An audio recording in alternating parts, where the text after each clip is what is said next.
আসসালামু আলাইকুম সবাইকে। রাজশাহী বোর্ড 2024 সালের সংখ্যা পদ্ধতি এর সিকিউ সমাধান পর্বে তোমাদের সকলকে শুভেচ্ছা। দেখো, আমাদের প্রশ্নটি ছিল পি সমান সমান 36 অক্টালে এবং কিউ সমান সমান 2f হেক্সাডেসিমেলে।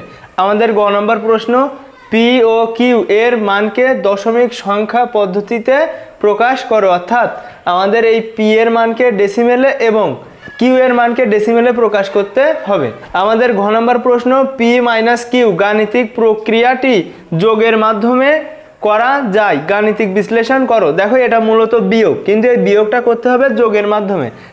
তার মানে তোমরা বুঝতে পারছো যে 2 এর পরিপূরক করতে হবে। আমাদের গ নম্বর প্রশ্ন ছিল পি ও কিউ এর মানকে দশমিক সংখ্যা পদ্ধতিতে প্রকাশ করো। তোমরা প্রত্যেকেই জানো, দশমিক বা ডেসিমেলে রূপান্তর করতে হলে ভিত্তি দিয়ে গুণ করতে হয় এবং পাওয়ার দিতে হয়। তাহলে আমরা বলতে পারি, দেখো উত্তর, পি ও কিউ এর মানকে দশমিক সংখ্যা পদ্ধতিতে প্রকাশ করা হলো। এখানে দুইটা ম্যাথ বা রূপান্তর তোমাকে করতে হবে। পি এর মান রয়েছে 36 অক্টালে, সেটাকে ডেসিমেলে কনভার্ট করতে হবে, এবং 2f যেটা রয়েছে হেক্সাডেসিমেলে, তাকে কিন্তু তোমাকে ডেসিমেলে কনভার্ট করতে হবে। দেখো, আমরা বলতে পারি এখানে 6 এর পাওয়ার হচ্ছে 0, 3 এর পাওয়ার 1। এখন আমরা গুণ করব ভিত্তি দিয়ে। তাহলে 6 × 8 পাওয়ার 0, 3 × 8 পাওয়ার 1। এখন আমরা ক্যালকুলেশন করব। কোনো কিছুর পাওয়ার 0 মানে 1, তো 1 এর সাথে 6 এর গুণ করলে 6 × 1 = 6। দেখো, 8 এর পাওয়ার 1 মানে 8, 3 × 8 কত? 24। আমরা যদি যোগ করি কত হবে? 30। তাহলে আমাদের পি এর মানকে ডেসিমেলে কনভার্ট করা শেষ। এখন আমরা কিউ এর মানকে ডেসিমেলে কনভার্ট করব, একই নিয়ম। দেখো, 2f, f এ পাওয়ার হবে 0, 2 তে হবে 1। এখন আমরা গুণ করব 16, অর্থাৎ আমাদের হেক্সাডেসিমেলের বেস দিয়ে। এখন f × 16 পাওয়ার 0, তারপরে 2 × 16 পাওয়ার 1। এখন আমরা ক্যালকুলেশন করব। দেখো, 16 এর পাওয়ার 0, তার মানে 1। কোনো কিছুর পাওয়ার 0 মানে 1। তাহলে 1 এর সাথে f এর যদি গুণ করা হয় তাহলে f ই হবে। f মানে আমরা জানি 15। তারপরে দেখো, 16 এর পাওয়ার 1, তার মানে এখানে 16 আর গুণ হবে 2 এর সাথে, তাহলে 16 × 2 কত? 32। আমরা এখানে বসাবো 32। আমরা যদি যোগ করি আমাদের যোগফল হবে 47। আমাদের প্রশ্নে বলা হয়েছিল পি ও কিউ এর মানকে দশমিক সংখ্যা পদ্ধতিতে প্রকাশ করো। দেখো, আমরা দশমিকে প্রকাশ করেছি। পি এর মান হয়েছে 30 এবং কিউ এর মান হয়েছে 47। তাহলে আমাদের উত্তর, অতএব উত্তর 30 ডেসিমেলে এবং 47 ডেসিমেলে। এটাই কিন্তু আমাদের অ্যান্সার। দেখো, আমাদের ঘ নম্বর প্রশ্নটি, পি মাইনাস কিউ গাণিতিক প্রক্রিয়াটি যোগের মাধ্যমে করা যায়, গাণিতিক বিশ্লেষণ করো।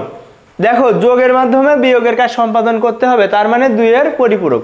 2 এর পরিপূরক রিলেটেড ভিডিও আমি অনেক দিয়েছি, এখানেও আমি আলোচনা করব। যদি একটু লক্ষ্য করে ক্লাসটা করো তাহলে কিন্তু অবশ্যই একটা প্যাটার্ন দিয়ে তুমি 2 এর পরিপূরক বা যোগের মাধ্যমে পার্থক্য নির্ণয়, কে বেশি কে কম পেয়েছে, এই প্রশ্নগুলো অর্থাৎ ঘ দাগের প্রশ্নগুলো তুমি খুব সহজেই অ্যান্সার করতে পারবে। দেখো, এখন আমাদের কাজ হবে, আমরা বলতে পারি গ হতে পাই পি এর ডেসিমাল মান কত? 30 এবং কিউ এর ডেসিমাল মান কত? 47। এখন আমরা বলতে পারি, এখন পি মাইনাস কিউ গাণিতিক প্রক্রিয়াটি যোগের মাধ্যমে নির্ণয় করা হলো। প্রথমে আমরা দেখো পি এর মানটা বসাবো। পি এর মান কত? 30 মাইনাস কিউ এর মান কত? 47। তাহলে আমরা সেইটা বসাবো। এখানে খুবই লক্ষণীয় বিষয়, দেখো আমাদের পি এর মান 30, সেটা কিন্তু ছোট হওয়া সত্ত্বেও কিন্তু সে সামনে বসবে। তোমরা যেখানে ভুল করো সেটা হচ্ছে তোমরা 47 আগে বসাও, 30 পরে বসাও, এইখানে তোমাদের ভুল হয়। এইটা কিন্তু খুব কেয়ারফুলি লক্ষ্য রাখতে হবে, এখানে যাতে ভুল না হয়। পি মাইনাস কিউ গাণিতিক প্রক্রিয়াটি যোগের মাধ্যমে। তাহলে দেখো, এই বিয়োগটা করতে হবে কিসের মাধ্যমে? যোগের মাধ্যমে। সেজন্য আমরা এখন যোগ চিহ্ন দিব মাঝে। দেখো, 30 যোগ মাইনাস 47, এখানে যোগের মাধ্যমে বিয়োগের কাজ হবে, যোগের মাধ্যমে বিয়োগের কাজ, সেজন্য আমরা কিন্তু এখানে যোগ চিহ্ন দিয়েছি। এখনো কিন্তু আমাদের দেখো প্লাসে মাইনাসে মাইনাসই রয়েছে, কিন্তু আমরা চিহ্ন দিয়েছি যোগ চিহ্ন। এখন আমাদের কি করতে হবে? দেখো, 30 সমান সমান 8 বিটের বাইনারি মান আমরা এখান থেকে নির্ণয় করে নিব। তারপরে মাইনাস 47 সমান সমান 8 বিটের বাইনারি মান আমরা এখান থেকে নির্ণয় করব। তারপরে দেখো, যদি আমরা ক্যালকুলেশন করি তাহলে আমাদের অ্যান্সার হয়ে যাবে। এখন দেখো, আমাদের লাগবে 30 এর মান, তাহলে আমরা মেমোরি বিট নেব 1 2 4 8 16। যেহেতু 30, সেজন্য আমরা 16 পর্যন্ত মেমোরি বিট নেব। এখন 30 সমান সমান আমরা বলতে পারি, দেখো 30 সমান সমান 16 লাগবে আর 8 লাগবে, 16 আর 8 24, আর 4, 28 আর 2 30, অর্থাৎ আমাদের 16, 8, 4, 2 এগুলো লাগবে। আমাদের লাগবে না হচ্ছে 1। এখন এইখানে রয়েছে 5টা, আমরা 8 বিটে এখানে বসাবো, অর্থাৎ এই 5টার আগে 3টা শূন্য যুক্ত করে বসাবো। দেখো ওই 5টা নিয়েছি এবং সামনে 3টা শূন্য অ্যাড করে 8 বিটে এখানে বসিয়েছি 30-এর বাইনারি মান। এখন আমরা -47 এর 8 বিটের বাইনারি মান বের করব। -47 এর বাইনারি মান বের করতে হলে তোমাদের যে 4টা স্টেপ অবলম্বন করতে হবে সেগুলো হলো, সর্বপ্রথম তোমাকে -47 অর্থাৎ +47 এর ধনাত্মক বাইনারি মান বের করতে হবে। তারপরে ওইটাকে 8 বিট অথবা 16 বিটে নিতে হবে।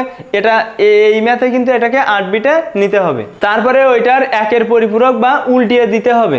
তারপরে ওর সাথে 1 যোগ করলেই কিন্তু আমাদের মাইনাসের মান রেডি হবে। তো সেইটা আমরা এখানে বসাবো, বসিয়ে যদি আমরা যোগ করি তাহলে আমাদের উত্তর হয়ে যাবে। দেখো এখন আমরা -47 এর বাইনারি মান বের করব 8 বিটে।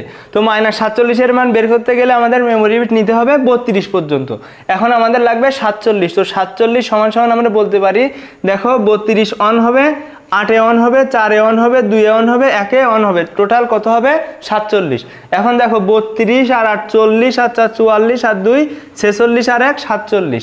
তো এই 47 এর বাইনারি মানকে এখন আমরা 8 বিটে রূপান্তর করব। দেখো 8 বিটে হবে, সামনে 2টা শূন্য অ্যাড করতে হবে, তাহলে 0 0 1 0 4টে 1 আমরা 8 বিটে রূপান্তর করেছি। এখন আমরা সেটাকে 1-এর পরিপূরক করব। 1-এর পরিপূরক মানে 0 থাকলে 1, 1 থাকলে 0।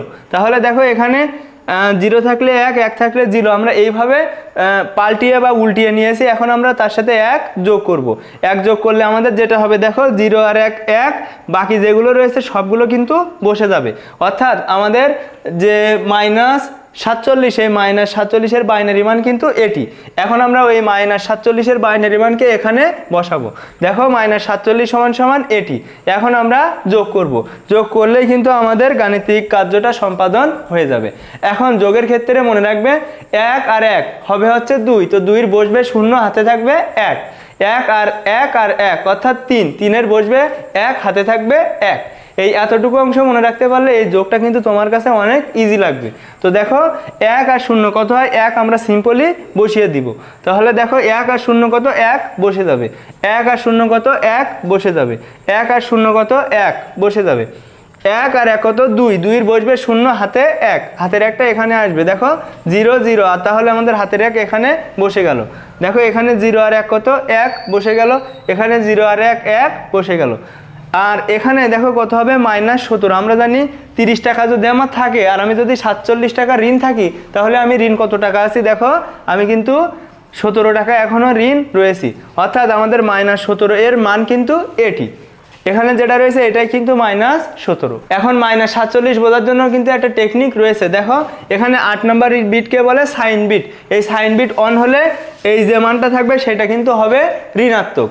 তাহলে এখানে যদি আমি মাইনাস দিই আর এইগুলো প্রথম 1 পাওয়া পর্যন্ত কপি করে উল্টিয়ে দিই, তাহলেই কিন্তু আমাদের 17 এর মানটা পেরিয়ে যাবে। তো তোমরা কিন্তু এখানে অ্যান্সার রাখলেই হয়ে যাবে, তোমাদের আর কষ্ট করে ওখানে -17 দেখানোর দরকার নেই।